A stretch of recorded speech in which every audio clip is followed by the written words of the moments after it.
തിരക്കുള്ള bus stop. മുന്നോട്ടാഞ്ഞ് bus വരുന്നുണ്ടോ എന്ന് നോക്കുകയും പ്രതീക്ഷ നഷ്ടപ്പെട്ട് മടങ്ങി വന്ന് നിൽക്കുകയും ചെയ്യുന്ന യാത്രക്കാർ. റോഡിൻ്റെ മറുവശത്തും ഇതേ അവസ്ഥ തന്നെ. തലങ്ങും വിലങ്ങും പാഞ്ഞു പോകുന്ന വാഹനങ്ങൾ. ക്യാപ്സൂളിൻ്റെ ഭീമാകാരം പോലെയുള്ള LPG ലോറി വേഗത കുറച്ചു വന്നപ്പോൾ റോഡിൽ നല്ല തിരക്കനുഭവപ്പെട്ടു. ആ വണ്ടിയുടെ പിന്നിലൂടെ നടന്ന് സ്റ്റോപ്പിന് അല്പം അകലെയുള്ള ബദാമരത്തിൻ്റെ ചുവട്ടിൽ ഞാൻ നിന്നു. തണൽ വിരിച്ചു നിൽക്കുന്ന ഈ മരച്ചുവട്ടിലാണ് പതിവായി ബസ് കാത്തു നിൽക്കുന്നത്. അനേകം പക്ഷികൾ ചേക്കേറുന്ന ഇടമാണിതെന്ന് ഇലകളിലും തടിയിലും കാണുന്ന വെളുത്ത അടയാളങ്ങൾ പറയുന്നുണ്ട്. 4-5 ബസ്സെങ്കിലും തുടരെ വന്നെങ്കിലേ തിരക്കൊഴിയുകയുള്ളൂ. ഒരു ബസ് വന്നു നിന്നു. അതിൽ നല്ല തിരക്കായതുകൊണ്ട് കയറിയില്ല. ഇനി ബസ് വരുന്നുണ്ടോ എന്ന് നോക്കിയപ്പോൾ അകലെ നിന്ന് ഒരാൾ നടന്നു വരുന്നത് കണ്ടു. പലരും വരികയും പോവുകയും ചെയ്യുന്നുണ്ടെങ്കിലും അയാളുടെ വസ്ത്രത്തിൽ വെയിൽ പതിച്ചപ്പോൾ തിളങ്ങുന്ന വെണ്മയാണ് ശ്രദ്ധിക്കാൻ കാരണം. മാത്രമല്ല, അയാളുടെ നടത്തത്തിന് എന്തോ പ്രത്യേകതയുണ്ട്. അടുത്ത് വരുന്തോറും വസ്ത്രത്തിൽ നിന്ന് വെളുത്ത പ്രകാശം എന്നെ ആകർഷിച്ചുകൊണ്ടിരുന്നു. അയാളെ എവിടെ വച്ചോ കണ്ടിട്ടുള്ളതുപോലെ എൻ്റെ ഓർമ്മ ചലിച്ചു തുടങ്ങി. പരിചയമുണ്ടെന്ന മട്ടിൽ അയാളിപ്പോൾ എന്നെ ലക്ഷ്യം വെച്ചാണ് നടക്കുന്നത്. അയാൾ എൻ്റെ ഏറ്റവും അടുത്ത് വന്ന് നിന്ന് അതിമനോഹരമായി ഒന്ന് ചിരിച്ചു. സൂര്യനെ മറച്ച കാർമേഘം ഒഴിഞ്ഞു മാറുമ്പോൾ പെട്ടെന്ന് വെയിൽ പുറത്തേക്ക് വരുന്ന മാതിരി ഒരൊന്നാന്തരം ചിരി. പകരമായി അപരിചിതന്റെ മങ്ങിയ ചിരിയാണ് തിരികെ നൽകിയത്. വെളുത്ത കട്ടി കതർമുണ്ട്, കഞ്ഞി പിഴിഞ്ഞ് തേച്ച വെള്ള കതർ ഷർട്ട്, കണ്ണട, കോളറിൽ തൂക്കിയിട്ട കാലൻകുട. വേഷത്തിൽ ആളൊരു അധ്യാപകനാണെന്ന് തോന്നി. തോന്നലല്ല, അധ്യാപകൻ തന്നെ. ആ വേഷത്തിന് മുന്നിൽ എൻ്റെ ആധുനിക വേഷം യാതൊന്നുമല്ല എന്ന അപകർഷതയിൽ നിന്ന് എനിക്ക് അയാളോട് ബഹുമാനം തോന്നി. എൻ്റെ മുഖത്തേക്ക് സൂക്ഷിച്ചു നോക്കിക്കൊണ്ട് സുന്ദരമായ ചിരിയോടെ പറഞ്ഞു, പ്രഭാകരനല്ലേ? എൻ്റെ പേര് കൃഷ്ണപ്രസാദ്. 30 വർഷം മുൻപ് നമ്മൾ സഹപാഠികളാണ്. എൻ്റെ പേര് കൃത്യമായി പറയുന്നു. ഒരു അധ്യാപകൻ എൻ്റെ സഹപാഠിയാണെന്ന് പറഞ്ഞപ്പോൾ എനിക്ക് അഭിമാനം തോന്നി. 10ാം ക്ലാസ്സിൽ പഠിക്കുമ്പോൾ സേവനഭാരത്തിന് വാഴ നടാൻ പറ്റിയ കുഴിയിൽ ഞാൻ വീണ സംഭവം അയാൾ ഓർമ്മയിൽ നിന്ന് എടുത്തു പറഞ്ഞു. ഓർമ്മകളുടെ മാറാല നീക്കി ആ സഹപാഠി പുറത്തു വന്നു. കൃഷ്ണപ്രസാദിന്റെ മുന്നിൽ നിൽക്കാൻ ചെറിയൊരു വിഷമം തോന്നി. ഒരു ഫോട്ടോഗ്രാഫർ മാത്രമാകാനല്ലേ എനിക്ക് കഴിഞ്ഞുള്ളൂ. ആളൊഴിഞ്ഞ ബസ് വന്നു നിന്നു. എന്നാൽ ഞാൻ പോകട്ടെ, എപ്പോഴെങ്കിലും കാണാം. പെട്ടെന്ന് പറഞ്ഞു തീർത്തിട്ട് ബസ്സിൽ കയറാൻ ഒരുങ്ങുമ്പോൾ ഞാനും വരുന്നു എന്ന് പറഞ്ഞുകൊണ്ട് അയാൾ എന്നോടൊപ്പം ബസ്സിൽ കയറി. ഏറ്റവും മുന്നിൽ ഒഴിഞ്ഞു കിടന്ന സീറ്റിൽ ഞങ്ങൾ ഇരുന്നു. ടിക്കറ്റ് എടുക്കാനുള്ള കാശ് പോക്കറ്റിൽ നിന്ന് എടുത്തുകൊണ്ട് ഞാൻ ചോദിച്ചു, എവിടേക്കാ ടിക്കറ്റ് എടുക്കേണ്ടത്? പ്രഭാകരൻ പോകുന്നിടത്തേക്ക്. ഞാൻ പോകുന്നിടത്തേക്കോ? അതെന്റെ മനസ്സിൽ ചോദിച്ചതാണ്. ഞാൻ എവിടെ പോകുന്നെന്നോ എന്തിനു പോകുന്നെന്നോ അറിയാതെ 6 കിലോമീറ്റർ യാത്ര ചെയ്ത് ബസ് ഇറങ്ങുമ്പോഴും ആ ചോദ്യം ഉള്ളിൽ ചോദിച്ചുകൊണ്ടേയിരുന്നു. സ്റ്റുഡിയോയ്ക്ക് മുന്നിൽ വന്നു നിന്ന് ഷട്ടർ തുറന്ന് അകത്ത് കയറിയപ്പോൾ കൃഷ്ണപ്രസാദ് പോയി കസേരയിൽ വിശാലമായിരുന്നു. എന്നോടെന്തെങ്കിലും ചോദിക്കുമെന്ന് കരുതി.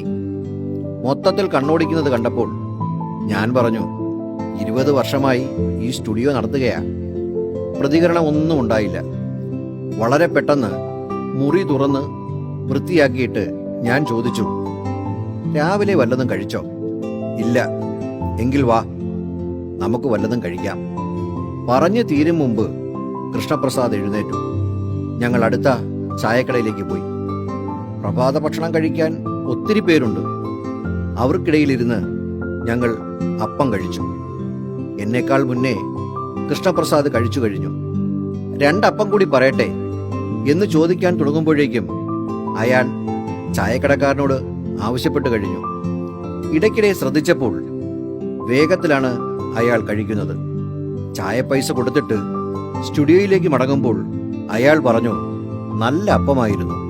അത്ര നല്ലതായി തോന്നിയില്ലെങ്കിലും ഞാൻ തലകുലുക്കി സമ്മതിച്ചു. കൃഷ്ണപ്രസാദ് അതേ കസേരയിൽ തന്നെ ഇരുന്നു. കഴിഞ്ഞ ദിവസം എടുത്ത ഫോട്ടോകളുടെ ബാക്കി പണികൾ ചെയ്യാനായി ഞാൻ മുറിയിലേക്ക് പോയി. ഇടയ്ക്ക് വന്നൊന്ന് നോക്കിയപ്പോൾ അയാൾ നല്ല ഉറക്കത്തിലാണ്. ഒരു ചെറു ശബ്ദം പോലും ഉണ്ടാക്കാതെ ഞാൻ എൻ്റെ ജോലി തുടർന്നു. സുഖകരമായ ഉറക്കം കണ്ടാൽ ആർക്കും ശല്യപ്പെടുത്താൻ തോന്നുകയില്ല. ഫോട്ടോ എടുക്കാനും വാങ്ങാനും വരുന്നവരുടെ സംസാരം ആ ഉറക്കത്തിന് തടസ്സമാകുന്നുമില്ല. അത്രത്തോളം ഗാഠനിദ്രയിലാണ്. ഉച്ചഭക്ഷണത്തിനുള്ള സമയമായിട്ടും ഉറക്കം തുടരുകയാണ്. ഞാൻ പതുക്കെ വന്ന് അയാളുടെ തോളിൽ മൃദുവായി ഒന്ന് തട്ടി.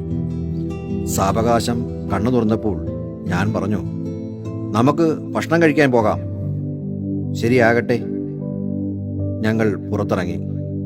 ഞാൻ ഷട്ടർ പകുതി താഴ്ത്തിയിട്ട് നടന്നു. വൃത്തിയും വെടുപ്പുമുള്ള ഹോട്ടലിൽ കൊണ്ടുപോയി രുചികരമായ ഭക്ഷണം വാങ്ങിക്കൊടുക്കണമെന്ന് ഞാൻ മനസ്സിൽ വിചാരിച്ചു. പക്ഷേ 2-3 കിലോമീറ്റർ ദൂരം പോകണം. തൊട്ടടുത്ത് ഇലക്ട്രോണിക്സ് കട നടത്തുന്ന സുഹൃത്തിൻ്റെ ബൈക്കെടുത്ത് ഞങ്ങൾ പോയി. ഹോട്ടലിൽ നല്ല തിരക്ക്. ഭക്ഷണത്തിൻ്റെ രുചിയെ വിളിച്ചറിയിക്കുന്ന മണം ആസ്വദിച്ചുകൊണ്ട് ഞങ്ങൾ കഴിക്കാനിരുന്നു. ഏറ്റവും മുന്തിയ വിഭവങ്ങൾ തന്നെ ഓർഡർ ചെയ്തു. അയാൾ അതിവേഗതയിൽ ആസ്വദിച്ച് കഴിക്കുകയാണ്. ആ വേഗത തൃപ്തിയുടെ ചലനങ്ങളാണ്. തൃപ്തികളിൽ ഏറ്റവും പ്രധാനപ്പെട്ടത് ആഹാരത്തിനാണല്ലോ. അത് കണ്ടപ്പോൾ എൻ്റെ മനസ്സു നിറഞ്ഞു. ഹോട്ടൽ ബില്ലടച്ച് ബൈക്കിൻ്റെ താക്കോൽ പാൻസിൻ്റെ പോക്കറ്റിൽ തപ്പിയപ്പോൾ അതെനിക്ക് നീട്ടി തന്നിട്ട് അയാൾ പറഞ്ഞു, തീന്മേശയിൽ വെച്ച് മറന്നു അല്ലേ? മറക്കുമെന്ന് എനിക്കറിയാമായിരുന്നു. ഞങ്ങൾ സ്റ്റുഡിയോയിലേക്ക് മടങ്ങിയെത്തി. ഉച്ചയൂണ് കഴിഞ്ഞപ്പോൾ എനിക്ക് നല്ല ഉറക്കം വന്നു. ഒന്നു മയങ്ങാനായി കസേരയിൽ ചാരിയിരുന്നപ്പോൾ കൃഷ്ണപ്രസാദ് പത്രമെടുത്ത് വായിക്കാൻ തുടങ്ങി. നന്നായൊന്ന് ഉറങ്ങി വന്നപ്പോൾ ഒരു കസ്റ്റമർ വന്ന് വിളിച്ചു. അതോടെ എൻ്റെ ഉറക്കവും പോയി. അയാൾ അപ്പോഴും പത്രവായനയിലാണ്. വാച്ചിൽ നോക്കിയപ്പോൾ 4:30. എന്നാൽ നമുക്ക് ചായ കുടിക്കാം. എങ്കിൽ അങ്ങനെ ആയിക്കോട്ടെ. തിടുക്കത്തിലാണ് അയാൾ അത് പറഞ്ഞത്. ഞങ്ങൾ ചായക്കടയിലെത്തി. പലഹാരങ്ങൾ പൊരിക്കുന്നതിൻ്റെ മണം കടയിലും പരിസരത്തും നിറഞ്ഞു നിന്നു. ഇഷ്ടമുള്ള പലഹാരങ്ങൾ അയാൾ എടുത്തു തിന്നു.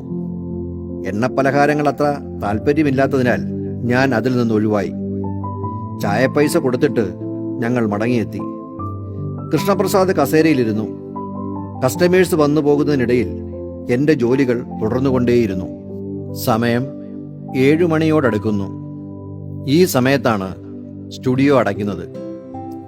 എന്തോ ഓർത്തിട്ടെന്ന പോലെ കൃഷ്ണപ്രസാദ് ചോദിച്ചു, അടയ്ക്കാൻ സമയമായോ? ഞാനൊന്ന് മൂളി.